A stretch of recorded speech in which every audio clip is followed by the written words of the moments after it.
La thermite, ces poudres qui brûlent à 2200 degrés, notamment utilisées pour souder les rails de chemin de fer, ou durant les guerres passées pour détruire des armes. Aujourd'hui, on va s'amuser un petit peu avec. Cette vidéo va être divisée en 3 étapes. Un peu de blabla sur qu'est-ce que c'est que ces poudres, également l'équation de réaction, comment la fabriquer, et ensuite quelques tests pour s'amuser. Alors qu'est-ce que quoi ou comment pourquoi? La thermite se compose de deux éléments, l'oxyde de fer 3 et de la poudre d'aluminium. Alors, qu'est-ce qui se passe? L'oxyde de fer 3 va être l'oxydant et l'aluminium va être l'oxydé. Pour illustrer ça, voici l'équation de réaction. On peut voir qu'une molécule d'oxyde de fer 3 va réagir avec deux atomes d'aluminium, qui va nous donner du coup deux atomes de fer, en solide, et deux molécules d'oxyde d'aluminium. Donc cette réaction d'oxydation est une réaction exothermique qui va libérer énormément de chaleur, ce qui atteint les 2200 degrés. Ce qu'il faut surtout retenir, c'est qu'il nous faut une mole d'oxyde de fer 3 pour 2 moles d'aluminium. On va donc s'intéresser aux masses molaires de l'oxyde de fer 3 et de l'aluminium. On va donc en tirer la conclusion de respecter les bonnes doses de réactifs de notre poudre. Il nous faut 160 g d'oxyde de fer 3 et 50 g de poudre d'aluminium. Passons à la fabrication.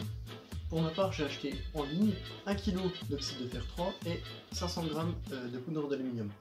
C'est les proportions les plus rentables à l'achat que j'ai pu trouver, je vous mettrai les liens en description. Petit détail mais qui a son importance, il faut être sûr que votre poudre d'oxyde de fer 3 soit bien déshydratée. Il est possible qu'elle soit encore hydratée. Pour savoir s'il est hydraté ou non, c'est pas très compliqué.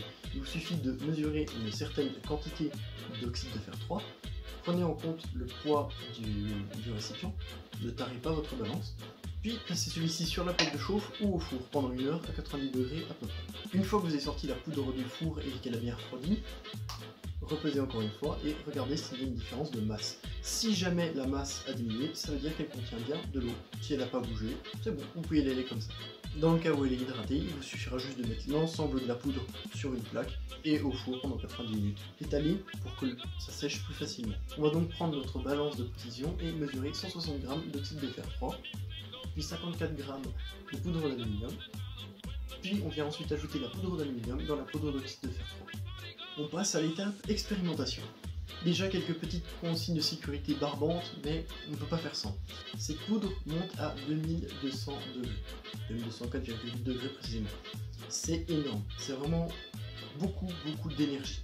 Donc faites pas ça n'importe où, soyez sûr de ce que vous faites et surtout prévoyez aussi du sable. Si jamais la réaction venait à mal tourner, baignez une grande quantité de sable dessus, c'est le seul moyen d'arrêter la réaction. Surtout, ne jetez pas d'eau sur la réaction pour essayer de la calmer, ça peut être vraiment dangereux.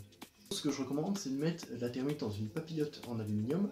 Alors oui, certains diront, l'aluminium peut se mettre à réagir avec l'oxyde de fer, sauf que on a fait notre thermite dans des proportions stoïchiométriques. Donc, il n'y aura pas plus de réaction, vu qu'il n'y aura pas plus d'oxyde de fer pour réagir avec l'aluminium. Pour allumer la poudre, vous avez deux possibilités. Soit de la bande de magnésium, soit chandelle magique. Ça marche très bien.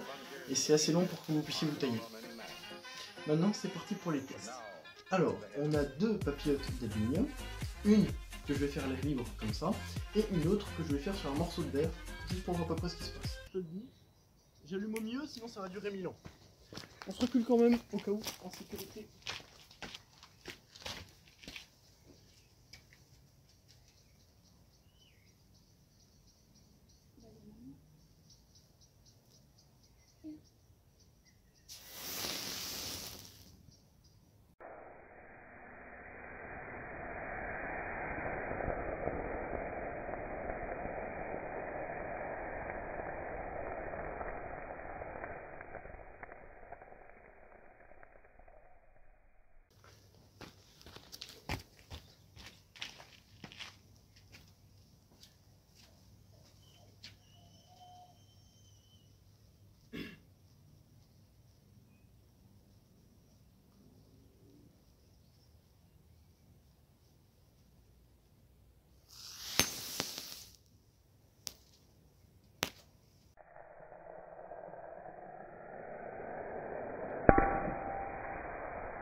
Donc là on a des billes de fer fondues et puis l'oxyde d'aluminium a dû s'amalgamer avec.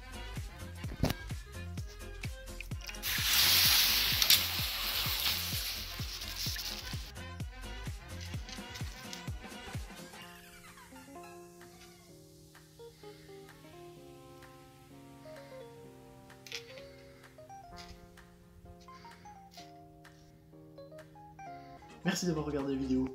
Alors, pour l'instant, je vais parler principalement de chimie, mais l'électronique arrive bientôt, vous en faites pas. Et dans la prochaine vidéo, je vous montrerai comment faire de la poudre noire, ou poudre à canon, c'est comme vous voulez. Il me manque juste un élément qui arrive. Soyez fous, mais prudents. À bientôt.